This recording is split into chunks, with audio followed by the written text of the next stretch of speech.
All right, everyone. I figured today we would start with the actual bits and pieces of an insect, and starting with the head, which, if you're trying to identify an insect, the head contains a lot of specialized structures which are used in the identification of the insect, but they also contain a lot of specialized structures which tell you about how the insect lives its life, what it feeds on, uh, if it's a good flyer or not, things like that. Um, so I figured start with the head, start at the beginning of the body. But first, we need to talk about the origin of the head. Like I discussed in previous segments, insects are metamerized, so they are constructed of a series of repeating segments, and each segment generally contains a respiratory pore, some sort of nerve control area like a ganglion or a small brain, and a limb or a pair of limbs, a set of limbs. The head is no different. Although it is considered, when you look at it, you think, well, this is one segment. It's one combined piece of an insect. A tagma, if you will, like we talked about previously. Um, it is constructed originally, it has evolved from a series of fused segments. And the number of segments involved here is kind of estimated to be between 5 and 8, I believe. Um, and the way that we see this is one in the structure of the insect brain. We know that there's at least 6 fused ganglia in the insect head, which control all of the movements of the head and the sensory perception of the head, but also the quote unquote limbs of the head. When we talk about insect mouthparts, which are in this area here, these are the mouthparts down here. Um, these should really be considered legs. These are modified legs. The actual internal mouth structure is way back inside the head of the insect. And the outside visible mouth parts are kind of like modified antennae or modified legs, which are used to push food or grind up food and shove it into the actual mouth orifice, which is further back. So, not today. We will discuss the mouth parts a little bit today, but I want to do a separate section just on the antennae, which are another set of limbs, and just on the mouth parts. And each set of mouth parts and all of their modifications, and how the insect uses those limbs to get food and to either hunt food or to gather up plant parts or nectar or whatever and get it into the mouth. So that's what you need to know, is that the head is actually a composite structure made up of multiple fused segments. Um, those segments are usually, if I want to do this, let's do this in yellow. Or let's do this in red so that we can see a little bit better here. So the segments are usually, let me check my notes here. Each mouth part represents its own segment. So you have this is the labrum. This is possibly one segment. You have you have the mandibles. You have the maxillae, and you have the labium. The labium, the maxillae, and the mandibles are definitely their own segments, which were fused into the mouth or fused into the head. The labrum might be its own segment that was fused in. It's not entirely sure. You have the antennae, which were definitely once their own segment. You have the compound eyes, which is definitely a modified segment. And then you have ones that may or may not be. So this area here, the calorie segment or intercalary segment, the first preoral segment, on crustaceans, crustaceans actually have another set of antennae right here, which were lost in the insects. So this, we think, was probably its own segment. And then there may be some other segments in here, depending on who you talk to. We're not going to get into that too much, but the head is basically a series of segments here. So you have one here, probably one here, maybe one here, one here, one here, one here, and one here. And they've kind of smooshed together, and now they work in unison as one giant tagma.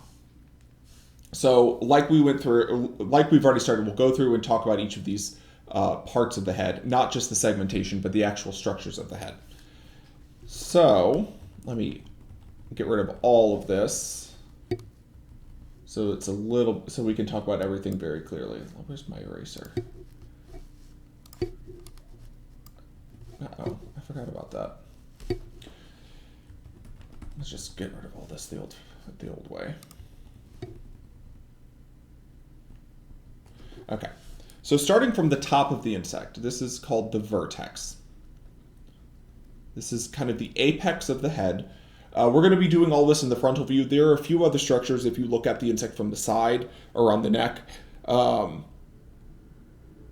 It's not. I'll show you some pictures of them of the side of the head later. Unless you remove the head from the body, sometimes these structures are difficult to see, and this includes like the cervix, the cervical sclerites, the post-occiput, and things like that. But we'll talk about it a little bit. But when you're looking just front on an insect, the very top of the insect head is called the vertex. Frequently up here, with non-Orthoptera or grasshopper species, you'll have structures. We frequently use a grasshopper for a lot of the morphology because they're primitive enough that you can kind of easily see all of the structures. And they don't possess a lot of modification. So when you look at something like a butterfly or a housefly, there's a lot of modified parts, and it can be very confusing to someone who's just learning about morphology. So we start with the grasshopper head. But unfortunately on the grasshopper, there's not much going on the vertex. On houseflies and things, they'll have setae up here, those long hairs in certain places that you'll need to be able to see if you want to figure out what the species is. But on Orthoptera or the grasshoppers, there's not much going on up there. Below that, you have the compound eyes. Most insects have a set of compound eyes. These are very complicated structures, which we will talk about more later when we talk about the nervous system. But they're basically sets of individual lenses which are fused together. Each of these lenses is called an ommatidium. So all these lenses are called ommatidia. And this is how they view the world through this composite vision. Inside or in between the compound eyes, they usually have a set of simple eyes. And these are called, individually they're called nocellus. Together they're called ocelli. These three internal eyes. The top ones are called the lateral ocelli, and the bottom one is called the median ocellus. They are very, very simple eyes. Usually they can't make out much. We think that it's mostly used just to distinguish light from dark areas to assist them with flying, so that diurnal insects or insects that are out during the day can tell where the sun is, so they know which way is up. Not all species of insects have all three ocelli. Sometimes they'll only have one or two, and then some species are missing all of the ocelli. But it is a primitive structure commonly found in insects to have a few of these ocelli to complement the compound eyes. Also, we have the antennae. I will be doing one is an antenna, multiple is antennae. I will be doing an individual section on the antenna. The antennae can be very complicated. There's a lot of variation in the size and structure of the antennae. The antennae are used for different things. They're primarily a sense organ for smell. So they will smell out prey, they'll smell out pheromones for mates, things like that. But they're very, very complicated structures. They can sometimes be used for touch, sense, and things like that. Going further down, this front part of the insect face is called the frons. Again, Orthoptera don't have a ton going on the frons. Sometimes they'll have sculptured integument here. A lot of beetles will have very complicated sculpture on the frons, so you'll have little spikes or little hashings or little raised areas. In flies, you'll have a lot of complicated hairs coming out of the frons, so you'll need to be able to see and count those hairs if you want to be able to identify the species. But this is just kind of the forehead frontal part of the face. Below that is the clypeus. The clypeus is kind of the area between your nose and your mouth. This is the upper lip. It's usually fairly small. Sometimes it's on larger or species with larger clypeus. It can sometimes be divided into the anticlypeus and the postclypeus. But in our case, we're just going to call it the clypeus. To the side of the frons, the cheek of the insect is called the gena. Again, some species have a lot of structure there. They'll have a lot of hairs and things like that, which you can see and count and will help you identify the insect. On Orthoptera, and actually a lot of species with wider faces, especially flies, these sutures that you see between the individual parts, these are ecdysial lines. I talked about these last time. This is where the integument splits when insects are molting. They're weak points that the skin can break. But all of these sutures have names. So like this one down here is called the frontoclypeal suture because it's between the frons and the clypeus. This is a suture between them. So a lot of times the sutures will be named for the two areas that are fused together in order to form it. So on the bottom of the insect head, this is when we get into the mouth parts. This connected directly to the clypeus, this is the labrum. This is the upper lip, which may or may not be its own segment. For most insects, the labrum is fairly small. On grasshoppers, it's really large. Below that is actually the mandibles. This is the mandible. The reason why it looks like it's higher here is because it's been opened, so you can see it from the side. But it goes upper lip, the labrum, then the mandibles, if the mouth was closed. Below that is the maxillae. The mandibles are used for chewing. The maxillae are used kind of for manipulation. These are very leg-like structures used to twist or shove food farther back in the mouth. And then below the maxillae, you have the labium. And this is the lower lip. They also contain these palps. These sorts of structures are called palps, and they're used to force food or manipulate food into the mouth. So upper lip, chewing mandibles, manipulating maxillae, and then the lower lip, the labium. Inside the head, let me get a different color here. So let's go red. The head itself is not hollow. Inside the head there is a brain, but more importantly for what we're talking about here, there is kind of a skeletal structure called the tentorium. And the tentorium can be sometimes seen on insects as, or on the outside of insects, there'll be two pits right here. And these are the invaginations of the exoskeleton, and it folds in on itself and goes inside the head. And then on the back side of the insect head, there'll be a matching pair. The anterior and posterior tentorial pits is what these are called. These are the tentorial pits. Tentorial pits. And basically what this is a giant cross-beam section like this. It is fairly large inside the head, and it's used to prevent the head from collapsing in on itself. So it's an inner support structure of the head. For grasshoppers in particular, it's very large, and the reason it's very large is because when grasshoppers jump, they don't look where they're going, and they generally land kind of face first, so the face can slam into the ground. So this acts as a support structure to keep the head from collapsing. And this is present more or less in all insects, but the size of it just changes. So let me clear that out of there so it's less crazy looking. But so there is kind of an inner skeleton on the insect head. The other thing that we need to talk about with the insect head is variations in the kind of shape of the insect head.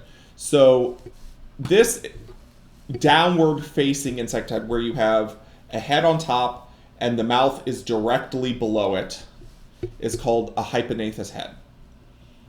And let me get a different picture of this so you can see what a hypognathous head looks like on a lot of insects. So this is a wasp. This is another hypognathous head. So you have the mouth parts down here, and you have the rest of the head up here. So let me get a different color so it's easier to see on this background for you guys. So this is the mouth parts, get a little bigger. And this is the rest of the head.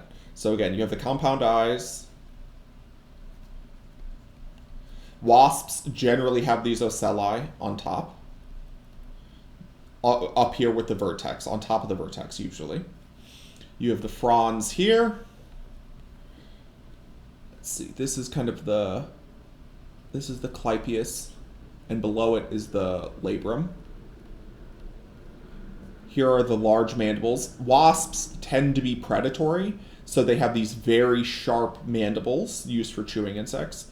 And then below that, you'll have the maxillae and the labium. Here you have these long antennae that the wasps can use for pheromones and for hunting. Antennae? What else am I missing? The side here, this is the gena. Frequently, wasps will have structures on the gena, so you need to be able to see that. What else is missing here? I think we got all the parts here. So this is the hyponathous head. This is a hyponathous head, downward facing. Other kinds of heads that insects have. This is really, really common. This is called a pronathous head. Let's do this in red so we can see. And that is, the head is kind of pushed forward so that they can hunt better. The pronathous head is usually found in predatory species, very predatory species. So this here is a ground beetle or a tiger beetle, a carabid. And as you can see, the whole face is flattened forward so it can grasp with these giant mandibles. So these are the mandibles. This is the maxilla, I believe. I could have it backwards. And then below that, these here, this is the labium, the lower lip. This is the upper lip here. This is the labrum. You can see a modified upper lip here, which makes right above that, this is the clypeus. And then the frons is this very large, flattened area, much larger than on other insects. Next to it, you have the compound eye. If you notice, there's no ocelli here. This species is missing the ocelli. And then the vertex would be up here. It's all flattened out. You have the long antennae here. The gena is really flattened out on the pronathous head. Antenna. So definitely, you can definitely see that this species has been modified to be a predator. And then finally, we have the third kind of head, which is the opisthonathous head. Let's see if I can spell this right. This is the opisthonathous. And these are the backwards facing mouth parts.